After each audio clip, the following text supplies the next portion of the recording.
Hi, I'm Chad with Move for Guitar. This lesson is from our series, How to Read Music for Guitar. In this lesson, I'm going to talk about notation for intervals and chords. First off, if you like all the diagrams for this series, including the diagrams for this lesson, you can download our free e-guide, How to Read Music for Guitar. But I am working on it right now as I'm filming this lesson, so it might not be available as you're watching this lesson.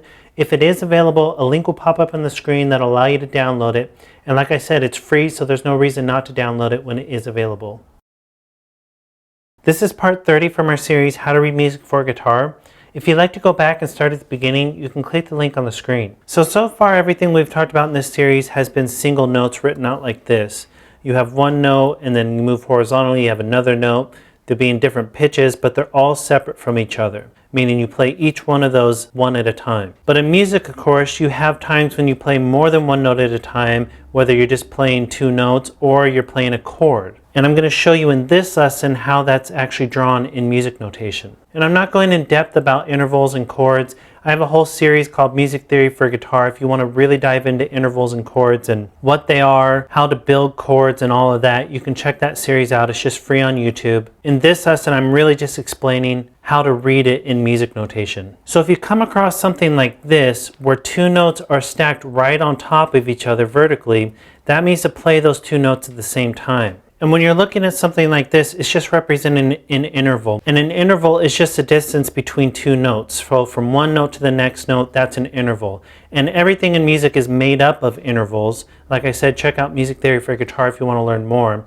But in this lesson, I'm specifically talking about when you're playing two notes at the same time. Or if you see more than two notes, that's representing a chord, because chords are made up of three or more notes. Still, the distance between all the notes is based on intervals, but like I said, in this lesson I'm really just talking about when you see notes stacked on top of each other vertically, that means to play them all at the same time. So if you were to see a piece of music like this, that would mean you're playing a chord here, a chord here, a chord here. Then obviously you just have notes here. You're going back to chords here, just like the first measure. And then here you're playing intervals, just two notes at the same time. And that's how it'd be drawn. And you can see intervals can be close together, they can be far apart, same with chords. In chords you can have three notes together or you can have more notes together. And again, they're going to be shown with the same rhythmic values. So even though these are chords, you can see this is a quarter note, this is a quarter note, this is half notes. Over here with the intervals, these are eighth notes, these are 16th notes, and so on. Or here's a chord with more than three notes. This has four notes, this is a four-note chord.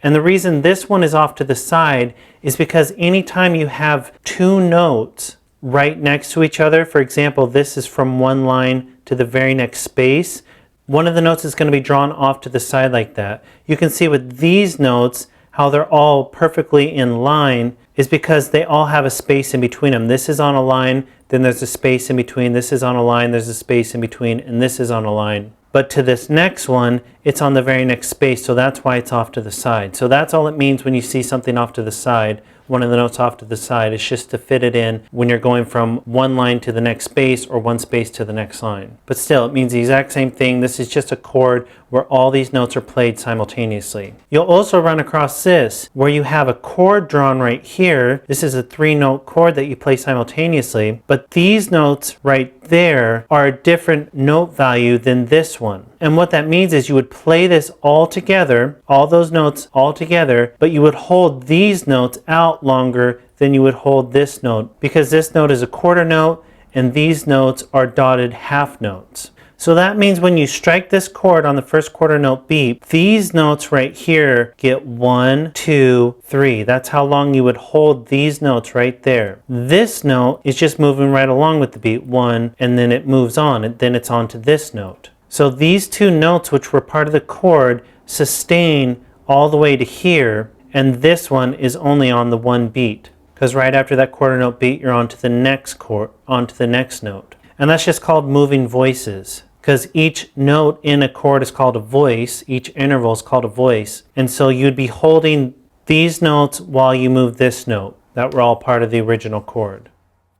So that's an explanation of notation for intervals and chords. Go ahead and move on to the next lesson where I'm going to talk about pickup notes. And be sure to download the e-guide. All the diagrams are in there. And be sure to subscribe because we had at least one new lesson every day.